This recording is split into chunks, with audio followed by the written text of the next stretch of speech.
warahmatullahi wabarakatuh. Perkenalkan, nama saya Fitrianul Hasanah dari Prodi IT. Di sini saya akan menjelaskan dan memberikan contoh jenis-jenis bahasa pemrograman berbasis web. Yang pertama, ada bahasa pemrograman HTML atau Hypertext Markup Language. HTML merupakan bahasa standar yang digunakan untuk membuat suatu dokumen atau halaman web, terdiri dari kode-kode singkat tertentu yang ditampilkan oleh web browser. Contoh, tag BR sebenarnya bukanlah tag untuk membuat paragraf, tapi tag ini biasanya digunakan untuk membantu tag P. Fungsi utama tag BR adalah untuk membuat baris baru. Contoh, misalkan kita ingin menampilkan pantun, bisa saja kita buat seperti ini dengan tag P.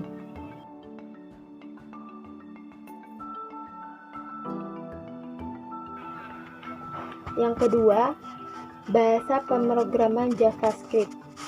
JavaScript adalah bahasa script yang dapat bekerja di sebagian besar browser. JavaScript dapat disisipkan dalam halaman web menggunakan TypeScript. JavaScript pertama kali dikembangkan oleh Brandon H. Walaupun namanya JavaScript, namun bahasa pemrograman ini tidak ada hubungannya dengan bahasa pemrograman Java. JavaScript dapat digunakan untuk membuat efek rollover baik gambar maupun teks, dan yang paling utama untuk membuat Ajax. Contohnya, membuat fungsi dengan cara biasa. Cara ini paling sering digunakan terutama buat yang baru belajar JavaScript. Seperti ini. Yang ketiga, bahasa pemrograman PHP atau Hypertext Processor. PHP adalah bahasa pemrograman yang digunakan secara luas untuk penggunaan, pembuatan, dan pengembangan dengan sebuah situs web dan bisa digunakan bersamaan dengan HTML. Contoh, array merupakan kode dalam PHP dengan fungsi untuk menyimpan beberapa nilai suatu variabel. Jadi, kamu tidak perlu repot-repot memberikan variabel pada setiap nilai yang akan kamu input. Berikut ini contohnya. Yang keempat, bahasa pemrograman XML atau Extensible Markup Language. XML adalah bahasa markup untuk keperluan umum yang disarankan oleh W3C untuk membuat dokumen markup keperluan pertukaran data antar sistem yang beraneka ragam. XML didesain untuk menyimpan data secara ringkas sehingga menjadi lebih efisien dan mudah diatur. Contoh, struktur penulisan kode XML terdiri dari beberapa bagian. Yang pertama, deklarasi adalah bagian penting dalam XML. Biasanya digunakan untuk menentukan versi XML yang akan digunakan. Yang kedua, elemen berisi tag-tag yang mendefinisikan sebuah data objek. Dan yang ketiga, atribut berisi keterangan tambahan dari objek. Pada XML, kita bebas membuat nama tag, dan setiap tag harus ditutup meskipun tidak memiliki isi. Contohnya seperti gambar berikut.